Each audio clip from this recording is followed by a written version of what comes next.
புதுக்கல்லார் மீனவ கிராமத்தில் அமைந்துள்ள சீதாளம்மன் ஆலய குடமுழுக்கு விழாவில் திரளான பக்தர்கள் பங்கேற்று அம்மனை வழிபட்டனர்.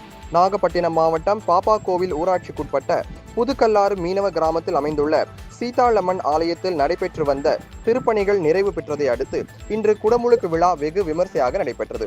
இதையொட்டி யாகசாலையில் வைத்து பூஜிக்கப்பட்ட புனித நீர் அடங்கிய குடங்கள் கோவில் பிரகாரத்தை சுற்றி மேளதாளங்கள் முழங்க ஊர்வலமாக எடுத்து வரப்பட்டு கோபுர கலசங்களுக்கு நன்னீராட்டு நடைபெற்றது. பின்னர் அங்கு கூடியிருந்த பக்தர்கள் மீது புனித நீர் தெளிக்கப்பட்டது. இதனைத் தொடர்ந்து மூலவருக்கு அபிஷேகம் செய்யப்பட்டு தீப ஆராதனை காண்பிக்கப்பட்டது. இதில் சுற்றுவட்டார பகுதிகளைச் சேர்ந்த திரளான பக்தர்கள் கலந்து கொண்டு சுவாமி தரிசனம் செய்தனர்.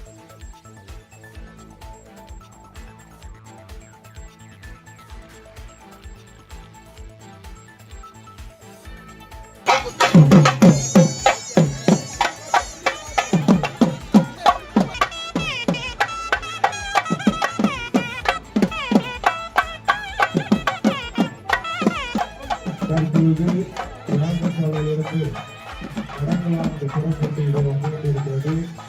கடங்கள் வரம்பில் நடைபெறக்கூடிய நமது கோவில் கும்பாபிஷேகம் இன்னும் ஒரு